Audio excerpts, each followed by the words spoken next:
Welcome to Ghost of a Podcast. I'm your host, Jessica Lanyadoo. I'm an astrologer, psychic medium, and animal communicator, and I'm going to give you your weekly horoscope and no bullshit mystical advice for living your very best life. If you're celebrating Canada Day or the 4th of July, learn about colonialism, past, present, and ongoing. Educate yourself about whose land you're living on, and if you can, make a monetary donation or pay a land tax to that tribe. Visit our native land at native-land.ca. The link is in show notes. Darlings, I promised you another episode devoted to the lunar eclipse on July 4th, 5th, and you know I like to deliver. So we're going to get into this eclipse. But before we do, let me just speak to eclipses in general, okay? And this is something I've talked about on the podcast before, but it really does bear repeating. There's a couple things. The first thing is a lunar eclipse happens during a full moon, and a full moon happens once a month. A lunar eclipse does not, a couple few times a year, right?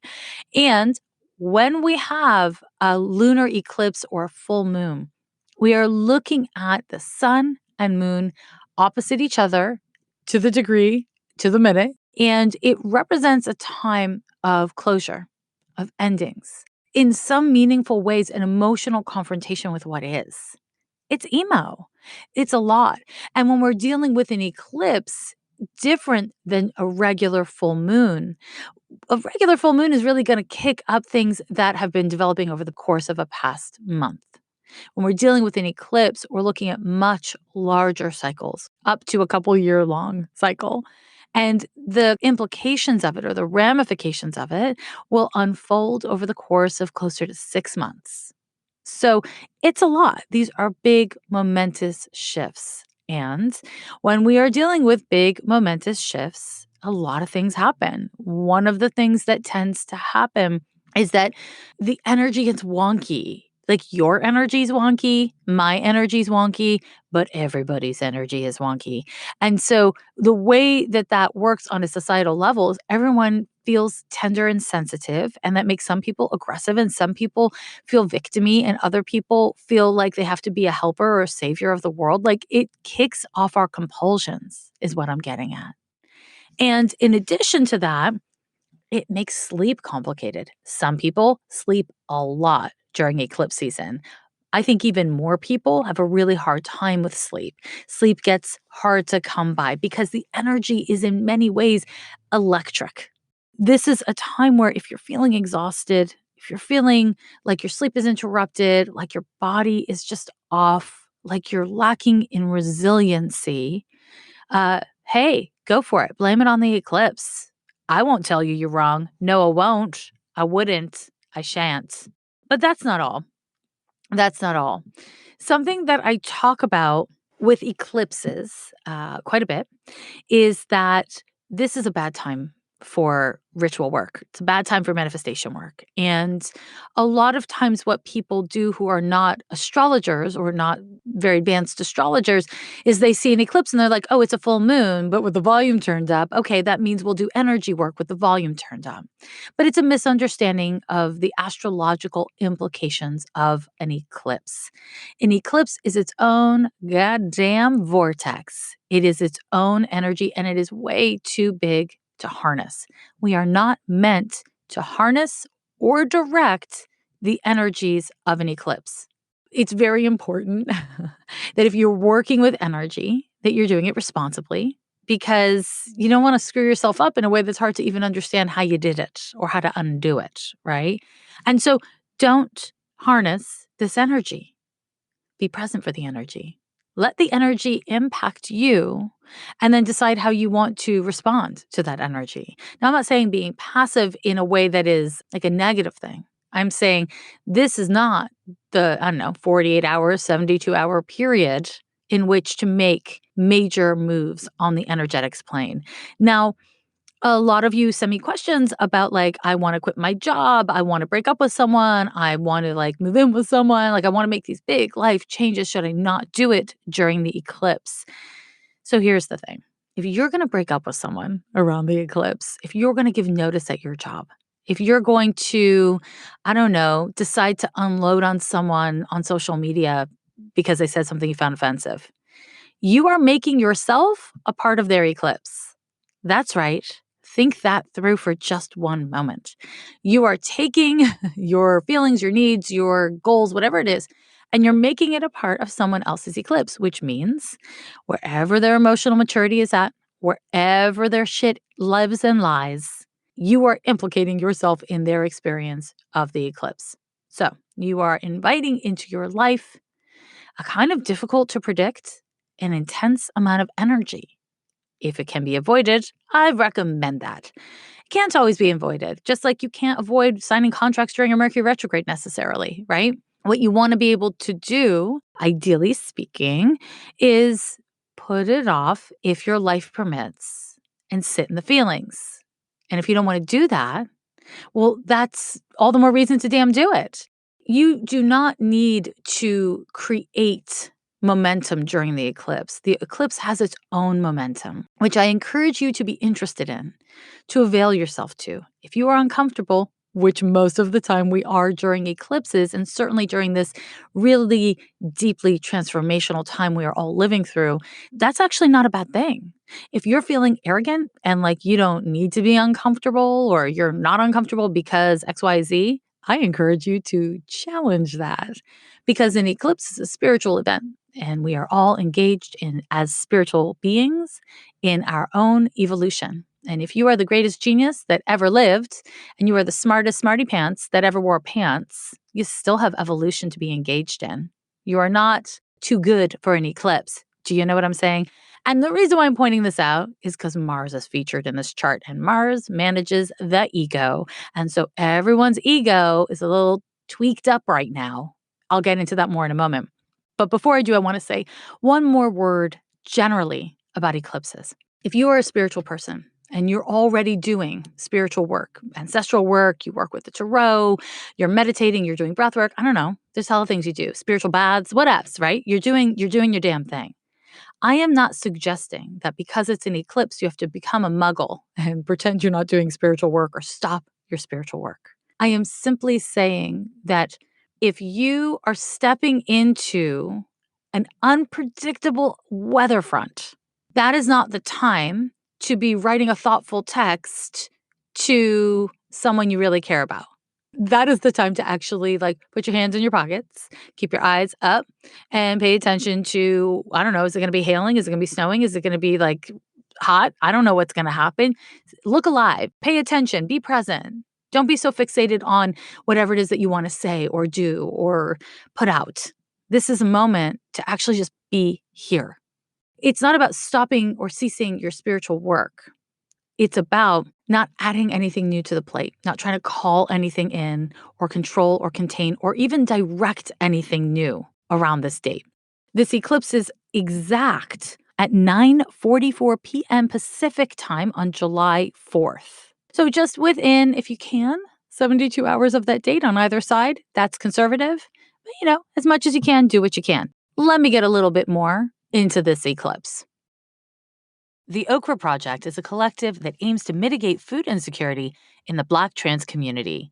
The project hires Black trans chefs to come to the homes of Black trans people or community centers if they're currently experiencing homelessness to cook healthy, culturally relevant, and delicious meals.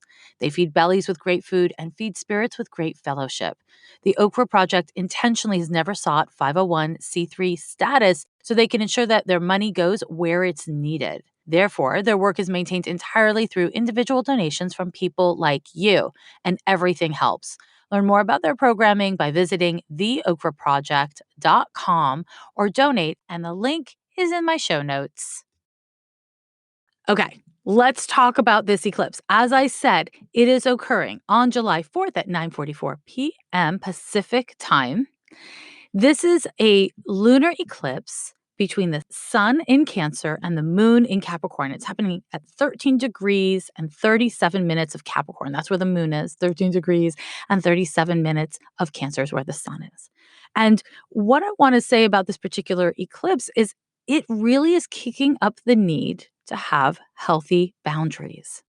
Because of the Cancer Capricorn polarity, we are not just looking at boundaries with other people. It's boundaries within ourselves around how we feel and what we do in response to those feelings.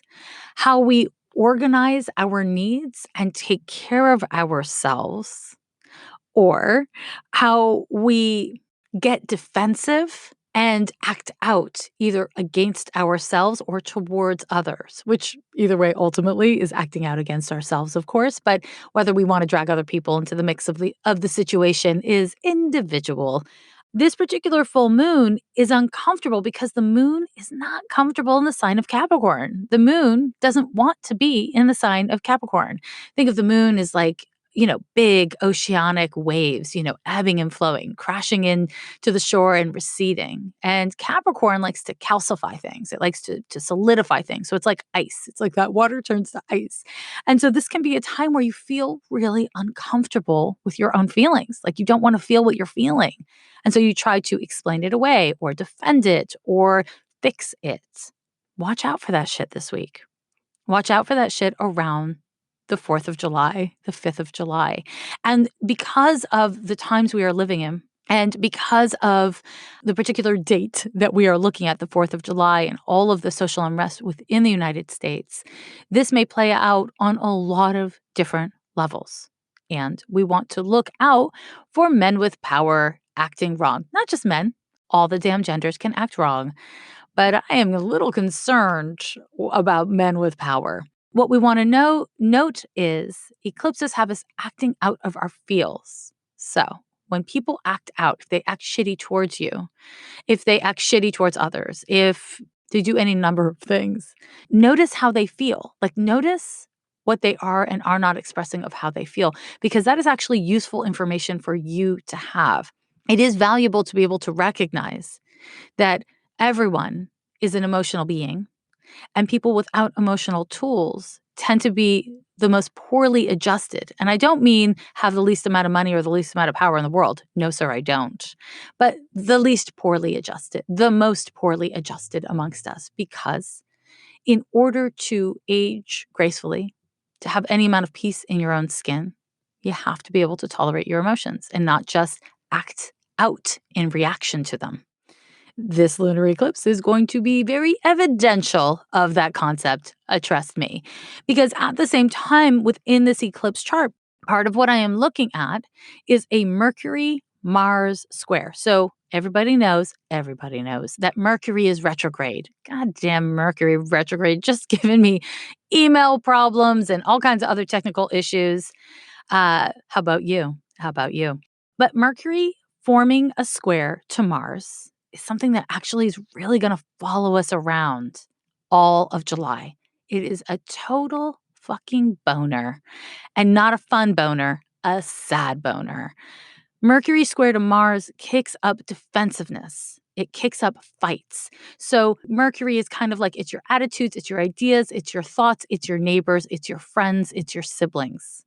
And Mars is fighting. It's defensiveness. It's pride and ego. It's aggression. And so when we look at this Mercury square to Mars in the context of the chart, and Mercury is in the sign of Cancer, right? Just like the sun is. So they are not conjunct, but they are in the same sign. When we look at these two planets forming a square to each other, what we can know is that everyone's ego is on high alert. Everyone's going to be feeling defensive. And like I said earlier, if you feel defensive, you might feel like a huge victim. If you feel defensive, you might be really aggressive towards other people. You might get really anxious. We all experience defensiveness, and we all experience it in different ways. And some of it's circumstantial and some of it's personality, right? And so what you want to do as much as possible is notice when and if you feel defensive, and when and if you are dealing with someone else who is behaving defensively. Try to simply notice what comes up, to be mindful of your thoughts, to be mindful of your feelings, and to be mindful of where they're located in your body. Because Mars is like very visceral in its expression and experience. Mars is like your musculature, it's your red blood cells, it's related to your visceral body. And so when we experience anger and passion and defensiveness, it tends to be really a body-based feeling and not just an emotional or a mental thing, right? And so what you want to be able to do as much as possible is notice where that stuff is in your body and what it's triggering. What it's triggering that it was already there inside of you before this one thing happened. Because if you can use this period as a way to develop more tools and resources for tolerating your own anger, your own entitlement, your own defensiveness, your own ego, and none of these things are inherently necessarily bad.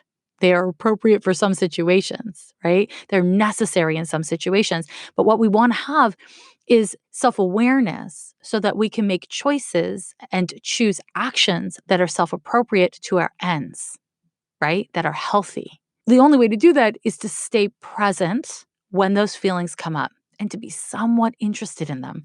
I mean, I would love you to be super fucking interested in them, like interested in what's coming up for you and what it means about you, instead of rushing to be in the situation and to react to the person in the situation. So if you can be interested, you're going to get a lot of value out of this. You're going to get a lot of value out of this. And Mars is, as I mentioned last week, in the sign of Aries, and Mercury is in Cancer, right? So you can look to where Aries falls in your birth chart to get a sense of what Mars might be kind of triggering for you. Now, here's the fun fact. Here's a fun fact. This transit, no matter what we do, is going to bring up a lot of feelings, and it's also going to bring up a lot of defenses. It will be easy for you to externalize your feelings by focusing on what other people are or are not doing. That will be easy for just about every single person on this planet to do. But I want to just acknowledge that from a spiritual perspective, it is selling yourself short. And we all sell ourselves short. We don't all take our shitty opportunities to be better and more whole people. No judgment to me, you, or anyone else. Slash, also, you have a heads up. You have a heads up. So if your relationship to anger is not healthy and well adjusted, and very few of us have a really great relationship to anger, then this is a great opportunity for you to really be emotionally present and to have healthy boundaries without the need to defend yourself.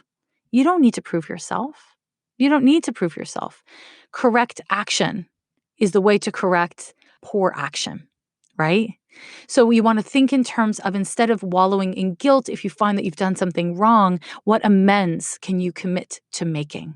That's long game, Capricorn moon shit, right? How can you think in terms of the big picture of your ambitions, your needs, whether they're to move your life forward or protect yourself from something dangerous? How can you show up in a way that allows you not only to make your life better, but to give you more tools? This is not a small thing. So there's something else that I want to name about this eclipse chart before we close up. Jupiter and Pluto are still very damn close to each other. Jupiter's at 23 degrees of Capricorn and 30 minutes, and Pluto's at 23 degrees of Capricorn and 59 minutes. Very damn close, just a couple minutes apart, you know? And that transit is absolutely bringing up major shit around social justice. And I use the word shit because Pluto governs, literally, it governs shit. It does. It's toxins that we need to clear out of our system. More and more things are coming to light so that we can see them and heal them. And it is painful. It is exhausting. And it is absolutely necessary. And it is absolutely time. Additionally, Saturn is officially in Capricorn. So it is at 29 degrees of Capricorn and 46 minutes. So it's several degrees away from that Pluto and that Jupiter, but it is quite close. It is what the astrologers call a conjunction. And so I want to say to you, things just got heavy. Things got really heavy. I know they seem like they were heavy before. Okay, astrologically, they just got a lot more heavy.